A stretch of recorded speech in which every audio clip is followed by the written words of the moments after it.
bien à ce niveau-là. C'est la partie qu'on n'a pas grisée. Donc là, regardez, on vous dit la moitié des provisions pour risque est justifiée et à échéance dépassant l'année. Le reste est à incorporer dans les capitaux propres. Donc remarquez qu'il y a, c'est une information complémentaire qui comprend deux parties. Il y a un point virgule. C'est-à-dire la première partie, on me parle de provisions pour risque justifiées et à échéance dépassant l'année. Pour risques qui sont justifiés et qui dépassent l'année, donc rien à faire. OK.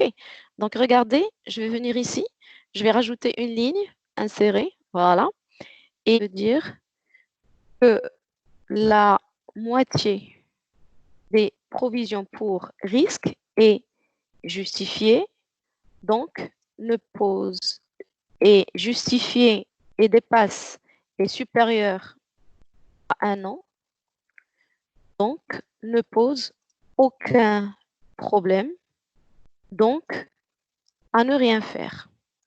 D'accord? Donc ça, c'était pour vous expliquer la première partie, la première moitié. Donc je vais rajouter une autre ligne. Alors maintenant, par rapport à la deuxième, on me dit l'autre moitié est à incorporer dans les capitaux propres. Alors, à incorporer dans les capitaux propres, ça veut dire quoi? Ça veut dire que quand est-ce que nous, on incorpore des provisions dans les capitaux propres? Ça, je connais la provision. Parce que quand on dit incorporer dans les capitaux propres, comptablement parlant, donc cela veut dire doit et reprendre. La reprise. Donc, reprise. C'est-à-dire, cela veut dire que ce sont des produits. OK? Donc, quand est-ce qu'on reprend une provision? C'est lorsqu'elle est sans objet. Sans objet, ça c'est très important. Ça, c'est hyper important. Ce que je vous raconte, la phrase, elle est très importante. La provision, elle est sans objet. Si je te dis, il faut l'incorporer dans les capitaux propres, qu'est-ce que tu comprends? Eh bien, tu comprends que quand est-ce que j'incorpore une provision dans les capitaux propres? Ah oui, c'est parce que c'est une reprise, c'est un produit. Donc, elle est sans objet. Les reprises de provision, c'est lorsqu'elles sont sans objet. Donc, je vais venir ici, regardez ce que je vais écrire. Provision au risque sans objet. Entre parenthèses, c'est la moitié de la provision pour risque qui est sans objet. Sans objet, regardez, à incorporer. Ça, vous pouvez ne pas écrire, à l'incorporer dans les réserves. D'accord? Donc, je vais faire quoi? Regardez, je vais venir. Alors, les provisions, elles sont où normalement mes provisions? Mes provisions, elles sont là. C'est les provisions durables pour risque et charge. Donc, je vais venir ici, je vais écrire égal moins, mais on m'a parlé de la moitié. Donc, je vais aller chercher, regardez, la provision pour risque, étoile 0,5 moins 90. Je me dis, tu l'incorpores dans la reprise, doit être effectuée net d'impôt, voilà, par auparavant, quand il s'est agi d'une dotation, donc car auparavant, elle a profité de la baisse de l'impôt. Ou là, elle a provoqué la baisse de l'impôt, de l'IS. OK, donc la reprise doit être effectuée net d'impôt. Alors, net d'impôt, alors cela veut dire que dans les capitaux propres, je ne prends que le net. L'impôt doit être considéré comme à reverser à l'État. C'est bon, vous avez compris? Ça veut dire que maintenant, c'est une erreur. Donc ici, il fallait faire quoi? Il fallait ne prendre que 70%. Et là, il fallait prendre l'impôt, c'est-à-dire ça, étoile 0,3. Alors, ce étoile 0,3, c'est une dette du passif circulant, c'est-à-dire c'est un état créditeur. OK? Alors, la provision pour risque, ça, elle était sans objet. C'est ce qu'on a fait, 63,90. Très bien. Alors maintenant, je reviens sur les provisions de recherche qui sont fondées, c'est-à-dire qu'il n'y a pas de problème, on ne va pas les reprendre. D'abord, votre reclassement. Alors, pour la moitié. Donc, ça veut dire qu'elles sont là, elles sont ici dans les provisions durables pour risque et charges. Il va falloir les mettre dans les autres provisions pour risque et charges. L'essentiel, on ne vous demande pas ce détail kamel. Ouais. Provision durable, ce n'est pas suffisant. Il va falloir que tu rajoutes une provision durable pour risque de 5 000 qui devra être constituée. OK. Alors, donc, nous, qu'est-ce qu'on va faire? On va constituer notre provision durable pour risque. Alors, la provision durable pour risque, on va la constituer. Provision qui va venir, regarder. Alors, non, ça veut dire que là, c'est pour le net, 5000 étoiles 0,7. Donc, on ne va prendre que 70% des dettes, des 5000 qui ont été constituées parce que c'est une charge. Et cette charge, elle vient réduire les capitaux propres et plus exactement le résultat. OK?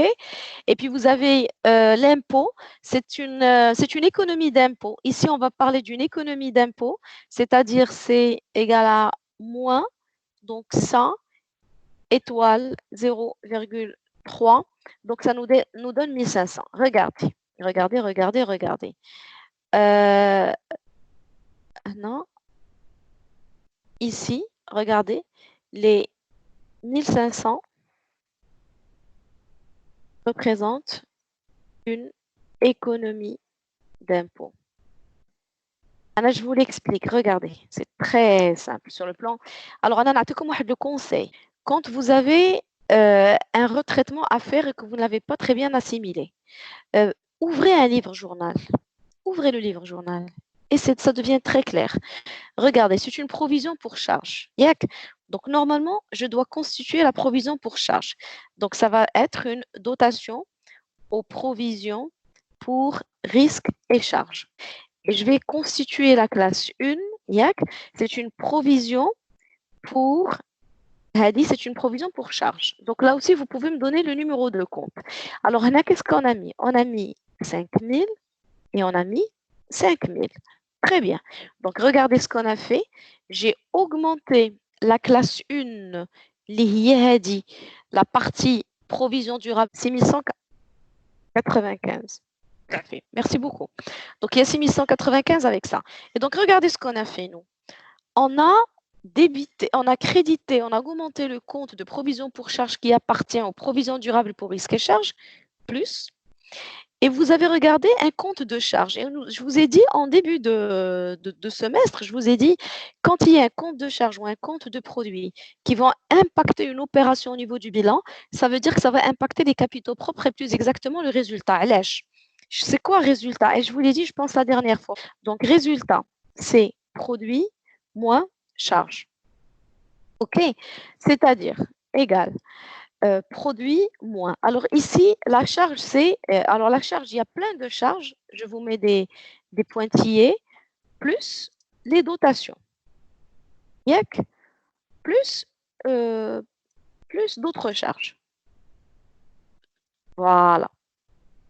Donc ça, c'est ce qu'on sait sur le résultat. Or, quand on vient calculer le résultat net, alors le résultat net, normalement, il est net d'impôt, c'est-à-dire c'est le résultat avant impôt moins l'impôt, moins l'IS. Très bien. Donc, ça veut dire que les dotations qui représentent une charge, elles ont fait quoi? Donc, la dotation de 5000 vient augmenter les charges. Donc, vient diminuer le résultat. Avant impôt, bla ma ندخلوا في les détails كاملين. OK, donc elle vient diminuer le résultat avant impôt. Puisque ça diminue le résultat avant impôt, donc vient diminuer l'impôt. Voilà, donc l'impôt, il diminue. Donc, elle vient diminuer l'impôt. Donc, c'est ce qu'on a fait ici. Regardez, la dotation, puisque je calcule l'impôt sur la dotation, ça veut dire que la dotation, elle est nette d'impôt. حيدنا منها l'impôt, on a enlevé l'impôt. Et puis l'impôt, je le considère comme une baisse de l'état créditeur, c'est-à-dire ça va venir diminuer l'impôt à reverser ou à verser à l'État. Et donc, je parle d'une économie d'impôt. OK? Est-ce que vous avez compris? Normalement, le dividende, enfin le résultat, ça fait partie du capital. Donc, ça veut dire qu'on va prendre la moitié du résultat. Et هذا, je le multiplie par 0,5. OK, très bien. Et puis, je vais le distribuer à mes associés. Donc, ça doit normalement venir augmenter mes dettes envers mes associés. Voilà. Et donc, finalement, j'obtiens ça. Voilà. L'équilibre, il est là. C'est-à-dire que tout calcul fait, donc le total est, ça vient ici, OK. Le fonds de roulement liquidité. Regardez que le fonds de roulement liquidité par le bas ou par le haut du bilan, c'est la même chose. Donc, on est bon. Il a également pris la peine de calculer le fonds de roulement propre. Je vous ai dit que c'est très, très important de calculer le fonds de roulement propre parce que ça nous donne une idée sur le poids des valeurs immobilisées dans le bilan de cette entreprise. Ensuite, il a calculé le BFR avec la trésorerie passive qui est incluse. Et donc, regardez, ça nous donne 1361. Mais sinon, on peut donc calculer la trésorerie nette avec trésorerie passif à l'intérieur si vous voulez. Alors ça c'était juste pour ça c'était des rappels. Alors tout ça c'est des petits rappels, partie qui est à moins d'1 an. Alors les prêts immobilisés, on peut aller les chercher.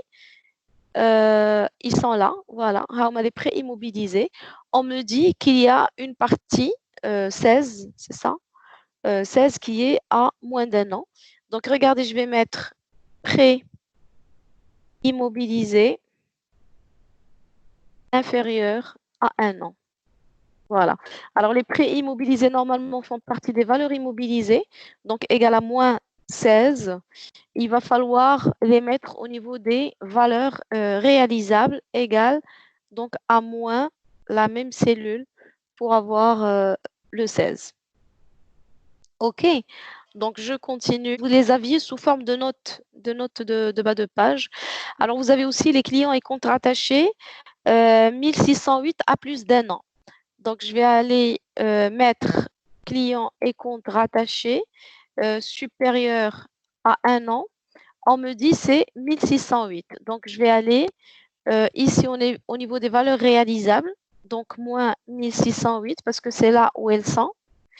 Et puis, je vais les considérer comme des valeurs immobilisées, moins ça. Voilà, pour l'équilibre. Alors ensuite, je continue. Nous avons les autres dettes de financement.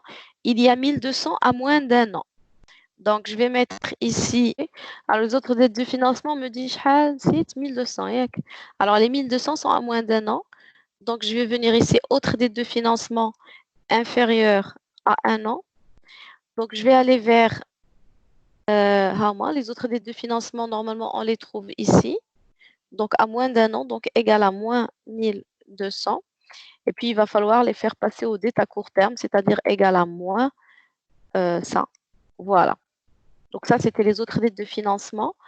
Alors maintenant, je passe aux fournisseurs. On me dit 1400 à plus d'1 an. Donc, j'ai dette fournisseur et on me dit 1400 à plus d'1 an. Alors, les fournisseurs, normalement, on les trouve ici, dans les dettes à court terme. Donc égal à moins 1400. Et ces moins 1400, il va falloir les passer en haut parce qu'ils deviennent supérieurs. Ça ressemble à une dette finalement de financement. Alors, et puis finalement, nous avons l'État. Alors, c'est un État créditeur dans 276 États IS. Ça ne nous concerne pas parce que c'est une information qui concerne le bilan fonctionnel. C'est du hors exploitation. OK? Donc là, je vais noircir. C'est une information, je répète, qui ne nous concerne pas parce que ça concerne l'élément fonctionnel. OK? Bien. Et donc, on a fini. Ça a changé. c'est-à-dire les informations que nous avons eues juste après, ça a changé le BFR. Parce qu'il y a les 1608, enfin les 1608 qui sont remontés vers le haut. Que la trésorerie est de 2400 et puis la trésorerie nette telle que nous on la connaît, c'est-à-dire trésorerie active moins trésorerie passive, c'est 1734. Et puis, regardez, vous avez les ratios. Alors les ratios, celui-là, il est bon. Le ratio, il est bon. Il répond aux normes. Celui-là, regardez, il n'est pas bon, mais il n'est pas bon, c'est-à-dire quand même, il se rapproche de 1. Celui-là, il n'est pas bon. Je le mets en rouge. Et ça en blanc. Celui-là, alors celui-là, est-ce qu'il est bon, est-ce qu'il n'est pas bon? Il est bon parce qu'il est inférieur à 1. Mais il n'est pas bon parce que quand même, il n'a pas aidé celui qui est en haut, la liquidité réduite, à être proche de 1. Parce que dans la liquidité réduite, vous avez au niveau du numérateur, vous avez les valeurs réalisables et les valeurs disponibles. Donc, si j'avais eu plus de valeurs disponibles, j'aurais pu avoir un ratio liquidité réduite qui répond aux normes. Alors moi, la question que je pose généralement, ma valeur disponible, je dois l'augmenter de combien pour avoir une liquidité réduite égale à 1? Il me faut augmenter ma valeur disponible de combien pour avoir un ratio liquidité réduite qui répond aux normes.